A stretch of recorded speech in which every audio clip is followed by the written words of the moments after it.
Welcome to Disability News and Views, a production of the City of Boston's Disabilities Commission. In today's episode, we're going to be talking about recreation.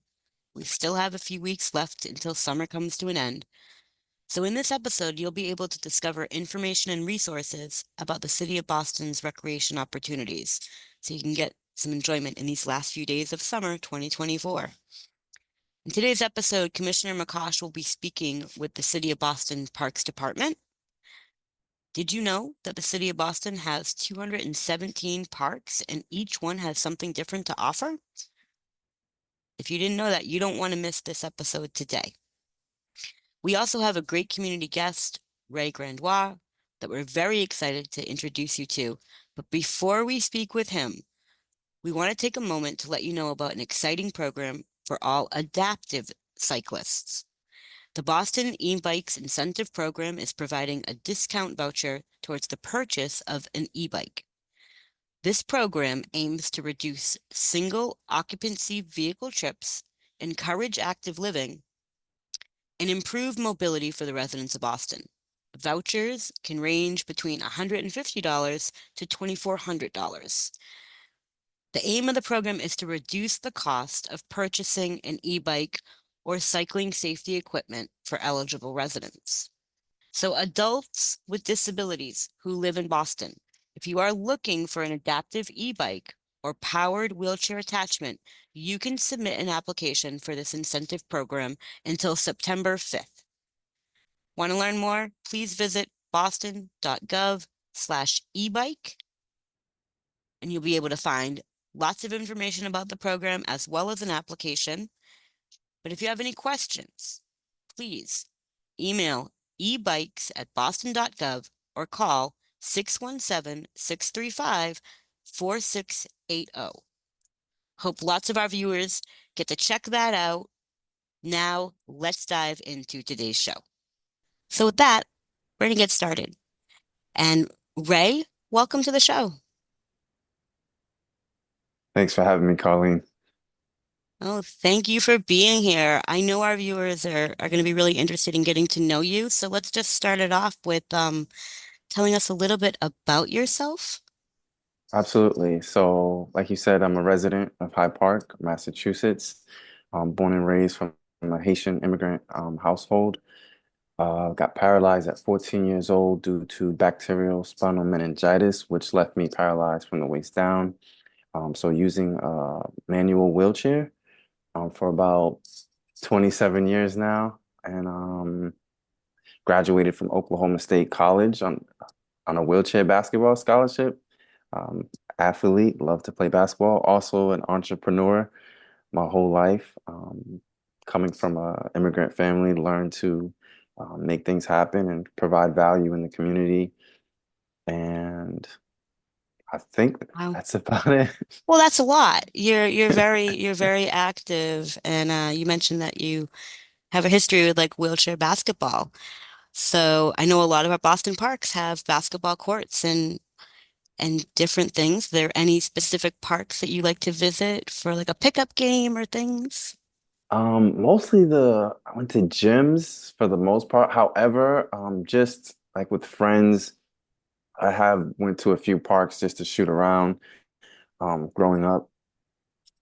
But I didn't think anything of it because at the time, uh, just went to a park, just shot the ball a few times and just had fun. So yeah.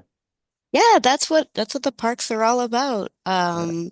They're all different, and good to hear that you're utilizing them. So what do you like to do as a resident? What do you want other residents with disabilities to know is available to do? So for me, primarily, I work with different organizations, but the number one that comes to mind is Why We Work Without Limits Internet Intervention. And the organization is simply just to get people with disabilities active. And Mm. whatever's in motion stays in motion. And so I believe that persons with disabilities, it's important to stay active, not only for physical health, but mental health as well. And so I think there are opportunities to just get outside, whether it be hand cycling, whether it be basketball, whether it be just going for a stroll in the park, getting physical activity and also exercise a part of their weekly regimen for their overall just well-being. Absolutely. And you mentioned hand cycling. As you may know, I'm a newer hand Yeah. cyclist, but um, have you found a lot of accessible trails with your hand cycle or different routes that you'd recommend to other hand cyclers or maybe just Yeah, there's a few routes. However, there are some struggles with the actual hand cycling, transporting, and things to that nature. However, I do ride with Achilles every week at the Carson Beach. We ride every week. I do about 10 miles per week. However, um, there are a lot of trails I've noticed. I haven't been able to visit or see them because of the transport of the actual hand cycle. I drive a sedan.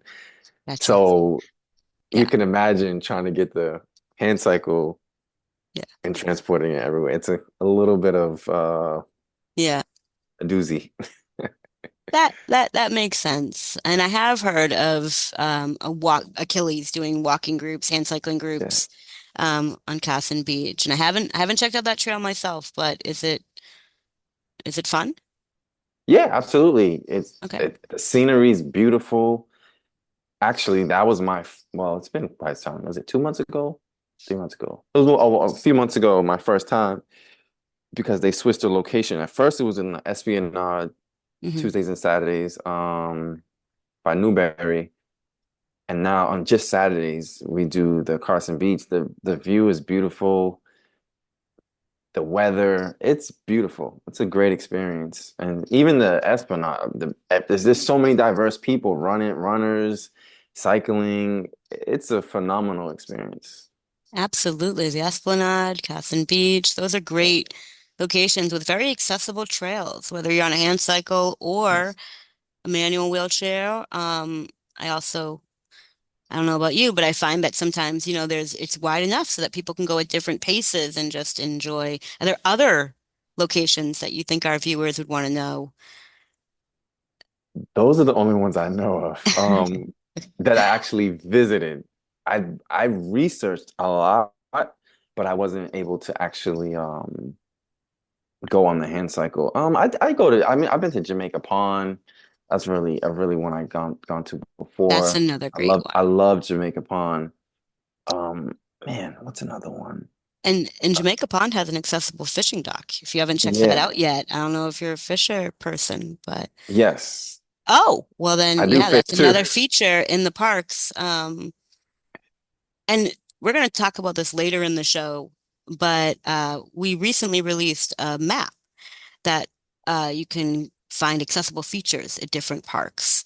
Do you do you think that's something that the disability community here in Boston has been waiting for or needs or Absolutely. I think the community itself is needs a lot, and the more this channel and this just information and the resources are out there. It's just a matter of getting it to the people, our community, so they can know about it and to also see it. Because I think seeing it helps a lot and talking yes. about it, building that conversation, foster, I think, a safe place for someone to say, hey, I want to do that. Because mind you, I've been in a wheelchair 27 years, but if you went 27 years back, if I saw something, you're like, oh, yeah, that's nice. I don't know if I can do it versus seeing someone do it and then having a conversation will get the charisma and the motivation and the inspiration to actually encourage someone who's newly injured or in between to get out there and get to the park or just get hand cycling to join an organization and have some fun and be a part of the community. So I think it's a process. Thanks for that. Yeah. And again, having that information out there will let everybody know uh, what might work for them. And I hope that and you continue to share those resources. I know you're an amazing organizer and activist and advocate in the community. Thank you for all you're doing with that. my final question, do you have any recommendations for viewers? Final recommendations for getting out and enjoying Boston parks? Yeah, I definitely will. I would say check out the organizations, and definitely the map that you said. Check that out to see all the parks that's available, and don't be afraid to reach out to someone like myself or you or someone with a disability and just ask a question. Um, and I'm more than happy to help and guide anybody into the right direction. Thank you for that. You're a real treasure for the community. If folks did want to reach out to you, do you want to share any contact information? Yeah, so it's ownyourinspiration.com and Own Your Inspiration on all social media platforms, or my name, Ray Grandoit. I'm pretty easy to find online. And yeah, shoot Thank me a you for DM. your, yes, viewers, do that. He's a great person to connect with. Thank you, Ray, for your time. And yeah, look forward to talking to you again soon. Thank you, Colleen. Thank you. It's a Yes. pleasure. And with that, I'm going to pass it to Commissioner McCosh, who is going to speak with Lauren Bryant from the City of Boston Parks Department. Thanks, Colleen. Welcome, everybody. I'm really excited about this next interview I'm going to be doing because it's with a long-term colleague of mine who is a champion for accessibility in the Parks and Recreation Department, Lauren Bryant. So first, I'd like to ask Lauren to introduce herself and tell us a little bit about her role with the Parks Department. Thanks, Commissioner. I appreciate being here. My name is Lauren Bryant. Like the Commissioner was saying, I am a senior project manager with Boston Parks in our design and construction unit. So that means every time we renovate a park or a playground, I work with the community on hearing what they would like to have in a park. And I also work with design teams to create the design. And then I also oversee the construction of it to make sure that it's built correctly. So I've been at the Parks Department for 14 years now. So I've gotten to work on a lot of really fun projects and started working on some early on with some inclusion and accessibility challenges. And I just really got into it. And so I've kind of become our go-to person for accessibility and inclusion in the Parks Department and really trying to push that. Yes, and our previous guest had mentioned Jamaica Pond, and I know you did a huge renovation project there, and you really were very intentional about accessibility. So we really appreciated that, and that's one of the gems in the city of Boston in the park system. So we love Jamaica Pond and all the trails and the fishing dock and everything else. So great work over there. Thank you for that. So can you give us an overview of the parks in Boston? Like how many parks do we own? Do other people own the parks and what kinds of properties are under the control of the Boston Parks Department? Absolutely. That's actually kind of a strange question because it depends on what people consider parks. We have a lot of properties that people may not even realize that we own. So we have 217 city parks, and that consists of like parks, playgrounds, fields, that kind of thing. We have two golf courses. 65 squares. So, like you see on at intersections, sometimes you see a sign that talks about a square. There might be some planting. We have 65 of those. 16 historic cemeteries, 3 active cemeteries, and then we also have 30 urban wilds. So we've got well over 300 properties that people may not even realize are within the city control. And those have everything, like I said, from passive areas, water play, courts, fields, public art. We have a lot of public art, which is really great. And then, like we were talking about with Jamaica Pond, parks that have, accessible fishing docks or loop paths. And then you also asked who else owns parks in the city? A lot of people. So Boston Parks owns quite a few, as we were just saying. Boston Public Schools owns quite a few, especially the playgrounds that are at their schools. The housing department also, Boston Housing also owns a lot of facilities. BCYF, the Esplanade Association, Greenway, National Park Service, and those are really just all the public ones. So there's also some private open space, but there are a lot of different people that own property for parks in the city. Wow, I work for the city and I didn't even know there were all those owners. So that's very complex, but The good thing that we know is all agencies really pay attention to accessibility, but I really am thrilled with the access that Boston provides in its parks.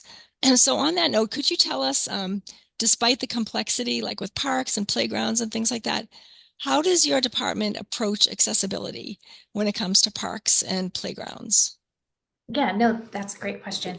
So every time we renovate a park, we obviously look at all regulatory things that we need to look at, right? ADA is one, sometimes it's Landmarks Commission, Conservation Commission. So we have our baseline regulatory things that we're required to do. So we always look at making sure that we meet ADA as part of our design. That's our baseline. But to us, that just is the baseline. It's not what we strive for. So for us, we want to make everything as accessible and inclusive as we possibly can for a variety of users. But we also know that we can't meet every need in every single park. So we also try to look at park by park. If there's a park that's next to an inclusion school, right? We want to treat that differently than other parks. So we want to make sure that we can meet as many needs as possible with as inclusive as we can. And so we just always want to go above and beyond. But it's really baked into our process. It's, the way we design it, we don't want it to be this separate the separate thing that we think about. We want it to be an integral part of each park so that it feels like it's natural, it's there, nobody feels like they're having to take the back route. We really want everything to feel like everybody's enjoying the park together. That's amazing. And just from my own personal usage, I know of two parks specifically that are really provide ideal access and inclusion, that the city parks department spent a lot of time and energy and intentionality in building, designing, and constructing. So I'd love you to talk about these two parks specifically. One is Menino Park in Charlestown near Spalding Hospital, and the other one is Martin's Park in the Seaport. I know Menino Park was built when I was working for the city. I was appointed by Mayor Menino, and I'd love to hear about the background on that. Absolutely. Yeah, that's a fantastic park. And luckily, I was involved with both of those. So I actually have quite a bit of experience with those. What was really great about Menino Park is that for me, that was my first project that I really got to delve into. What does it mean to have a place that not only meets the requirements of ADA, but that people with disabilities could really get to? And there's more than just one thing for them to do at a park. And what was really special is because it's right next to Spalding Rehab, they worked with us quite a bit on the design. They helped us think about not only how park users could enjoy the space, but even from them, how they could bring patients out and work on rehab as well. So I think for us, that was really special because it really gave us the opportunity to dive in. And I think that was probably, we always had accessible pieces here and there, but really to think holistically of how can we make an entire park feel like a place everyone wants to go to. So that was pretty special to be able to be involved with that. And we've used that as a basis for so many other of our projects. Martin's Park, like you mentioned, is also really special. It is a project, for those who may not know, it's adjacent to the Children's Museum. It's named after Martin Richard, who was the boy who was killed during the marathon bombings.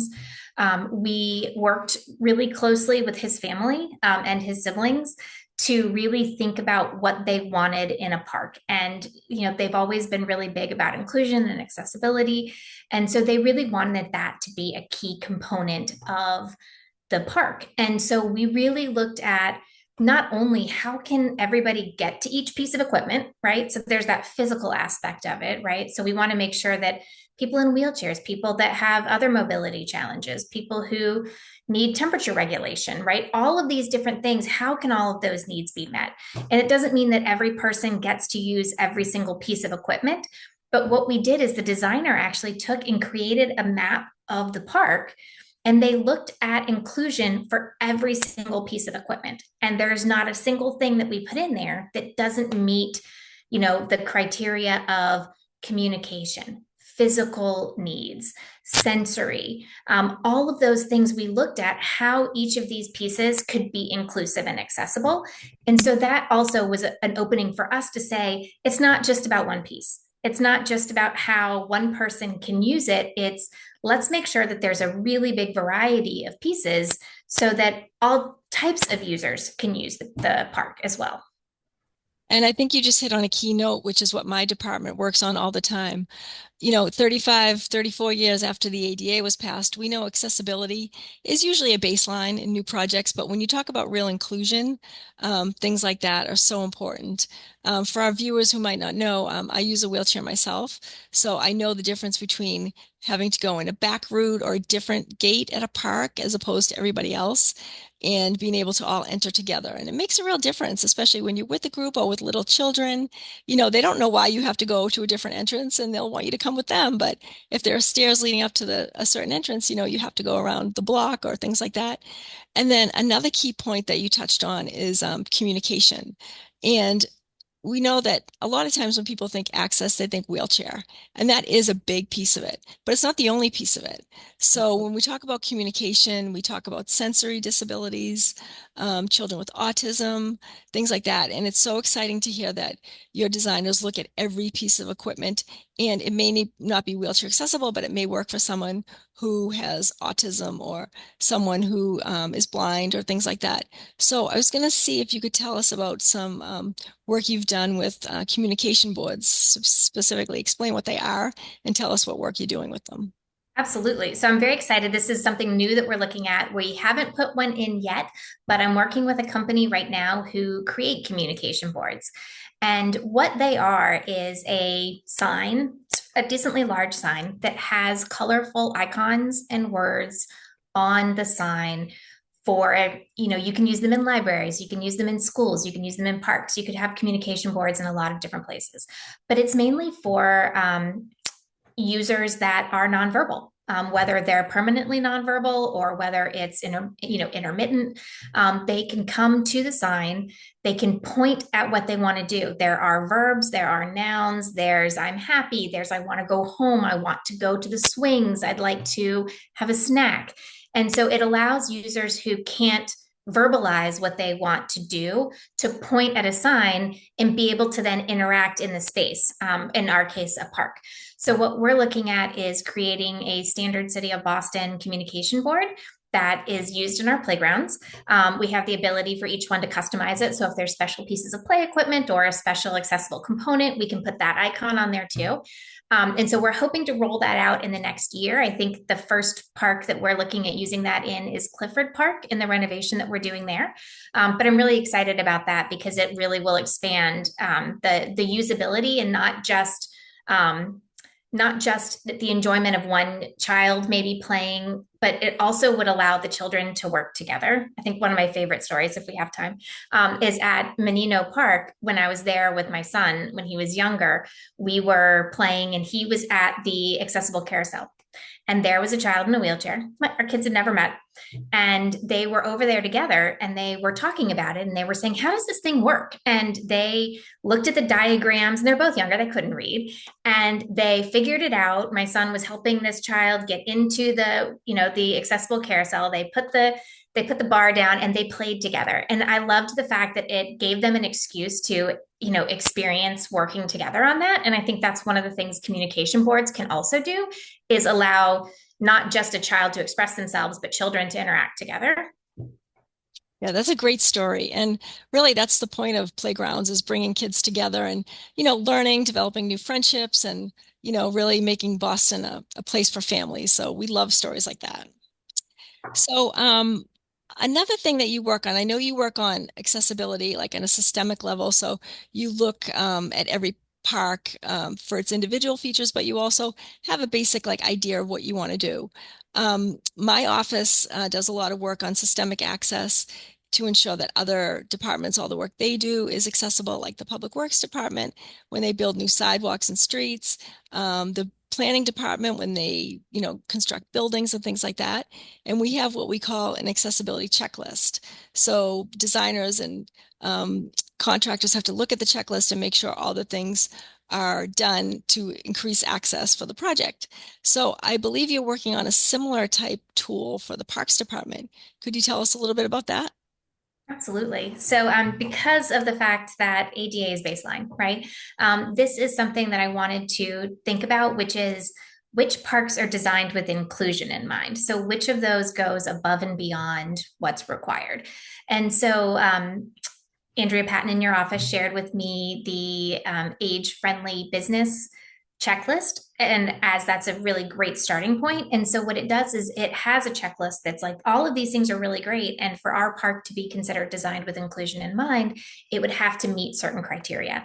And we would want to make sure, like the commissioner was talking about, that we have something that is for sensory play, something that is for communication, something that is for someone with mobility challenges. If there are people who need help with shade because of temperature regulation, do we have enough shade? Do we have water? All of those things that we can look at, baseline. Is every entrance accessible? Are the pathways the correct grades? There are those baseline things, but this really is like, hey, is the main entrance accessible? Is the main pathway to that court accessible? So again, like the commissioner was saying, we don't want somebody to have to go around. They could, it would meet code, but is it designed with inclusion in mind? So that's something that I'm working on right now that hopefully we'll get to roll out soon. I'm so glad you brought up that point, because one thing that my staff and I always say in our work is the ADA is the minimum requirement. You should never be shooting just to meet compliance. We don't do that with anything in the city. We always try to exceed the standards. So what we work on is what we call ideal access. And again, the example I used is, why build a ramp and a set of stairs when you can build a flush entrance where everybody can go in together? It not only is it more desirable for people with disabilities, but it works for everybody. We always say, accessibility upgrades help people with strollers. They help people with luggage, seniors who may be pushing a shopping cart. So really, universal access benefits everyone. So I'm so happy to hear that you also feel that way and that you do that work in the Parks Department. So how will people know about what parks are accessible? I know you have a website. I know we have an exciting initiative that we're going to talk about, but are you going to be designating certain parks? So if people come upon a park and don't do any research beforehand, will they be able to tell it's accessible? That's something I've been thinking about for a while and would really like to think through that with you guys. I've had these ideas in the past that maybe on our signage, there could be little icons, a puzzle piece for autism, or, something that we could show that has it on there. I've also been toying with an idea where I get a lot of phone calls like, hey, why did you guys put a table in that only has 3 chairs and there's a blank space? Did you lose a chair? What happened? Or why is there this big concrete piece next to a bench? And so I've been toying with the idea of creating some kind of an icon, whether it be a sticker or a metal emblem that could be associated with those spaces to educate people as to why those things are the way they are. So that's a great question, because it's been in the back of my head quite a bit. I would love that, because a lot of times when I go to a park that has a section of tables and only one of them has the cutout, and that's the only one that's occupied, I'll wait for the people to leave, and then I'll tell them, I'll say, oh, just so you know, in the future, this is like a wheelchair space. And they'll often say to me, oh, I didn't know why it was like that. And I say, a wheelchair or strollers, or, someone with a cart or something like that. So it's a great design, but I'm sure people don't always know about it. So we'd be happy to work with you on icons. We love icons. That's great. Yeah, I'm working on, we're repaving Glen Road pathway right now in Franklin Park because it was really old and, roots were causing so much problem. It was really not passable for, people in wheelchairs and quite frankly, anyone. And so we're repaving that now, but I was thinking about it with the companion seat next to the bench. So I tasked my designer with creating some kind of maybe a stainless steel piece that would go in that companion space. So we'll keep in touch on that. Oh, that's exciting. It could be going in the next month. I love to hear that. My office recently worked with the Freedom Trail to put signs the old granary burying ground because it's on Tremont Street and the main entrance has like 3 steps. I'm a fan of old cemeteries. I love to visit them. So I never knew that it had an accessible entrance until one time I was standing there outside and one of the park rangers said to me, "Oh, there's an accessible entrance around the back." And I said, "Well, how would I know that? It's not on the sign." So we worked with them to fabricate a sign that not only tells where the entrance is, but also has a little bit of an orientation map because it's That's a little great. confusing, so people can find it that way. So, sometimes in historic properties, we know we can't change it. It has elevation challenges with a hill, but they do have an accessible entrance. So letting people know that information is really key. Absolutely. Yeah, and on that note, we had one of our interns in our office work on a very exciting project in collaboration with you. And it is a key to talk about accessible features of specific parks. I know our intern looked at a number of parks to see what kinds of features they have that would be helpful for the community to know about before they go. Could you talk a little bit about this project? Absolutely. It's really exciting. So I was doing a joint site visit at a park with members of your staff, and we were talking about all the things we were doing there to make the park more accessible and thought, wouldn't it be great if we could let people know? So we ended up getting this intern, and we wanted to be able to let the community know what's there. And we are just starting, but the community did, or our intern did an amazing job, and we now have 101 parks that are assessed. We are going to also be incorporating that information into every upcoming project. So every time we renovate a park, it will automatically update that database. And so we'll be continuing to expand which parks we have in that database. And then what we'll do is we're mapping a lot of different items and we're hoping to also expand those items. But right now, what we're looking at is there's a list of stair-free access to items in a park. So stair-free access to entrances, to seating areas, play areas, water play, so that people understand if they need, they can get there without those stairs, like you were talking about at the burying ground, right? So is there that option? We also have whether there are benches and tables with wheelchair spaces. Accessible drinking fountains and bottle fillers are on there. Shaded seating. Again, we know temperature regulation can be a challenge for some. Accessible play elements, right? Like a molded bucket seat for swings, wheelchair access to all levels of play, not just the ground level. Whether there are play panels that are wheelchair accessible. We also have a separate section for sensory friendly items, such as musical play, sensory panels, roller slides, nest swings, which are great for kids with autism. And we're going to try to be adding more columns as we go. We want to do languages, right? We have a couple playgrounds right now where we have play panels in Spanish. We have one, Jeep Jones, that has Somali, also Braille and ASL panels. And then again, those communication boards that we talked about. So that's coming, also parking. And once we get the designed with inclusion in mind sorted and fully up and running, that will also be a category. So people can search parks by if it's designed with inclusion in mind. So right now, people can go onto the website and they can look at a specific park and say, like, what parks are near my house, and zoom in and then click on each park and it'll tell them the accessible features. But you can also do the reverse and you can say, I'd like to find a park in Boston that has sensory friendly play or water play that has stair free access. And you can click on that and it'll show you all the parks in Boston that have those. So I hope it's a really great feature and it's fairly new, but I hope people are enjoying it. And what's the website that people can go to? It is, I have it pulled up, but where did it go? It's boston.gov/disabilities-commission/accessible-features-Boston-parks. But I find it really easy to just Google accessible park features in Boston, and it typically comes up as your first choice.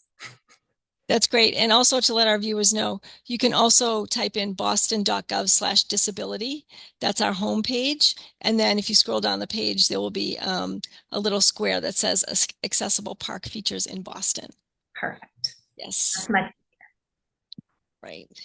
So this has been so informative. I can't thank you enough for all your work. And I know I work closely with the Parks Commissioner, Ryan Woods. Yes, it's no joke. His name, the Parks Commissioner, is Commissioner Woods. I always get a chuckle when I think about that. But he's also a great advocate for access, and all your staff really does an incredible job. Are there any parting thoughts you would like to leave us with as far as access in Boston parks? I did want to share something, especially with Ray, knowing that he is a basketball fan. It's interesting in terms of that stair-free access. One of the things that I found interesting, not having grown up in Boston, when Boston used to be a lot colder, we would flood fields and basketball courts for ice skating. And because of that, a lot of basketball courts that were built quite a while ago have a lip around them and aren't ADA accessible because they're sunken in the middle because they used to be flooded for ice rinks. And we don't do that anymore. Obviously, it doesn't get cold enough for that anymore. But it's one of the things that as we're going through looking at parks, we're always looking at making sure we can have that stair-free access. But the history of Boston with those flooded rinks is one of the reasons some of the basketball courts have that lip around the outside. That is so interesting. I never knew that. Right. Yeah, that's amazing. But good to know that you look at those things too and try to bring everything up to compliance. And I know you're doing a great job. So keep up the good work. We really appreciate you and your whole department. So I know we'll be in touch soon. Absolutely. Thanks for having me. Thanks, Lauren. Thanks, everybody.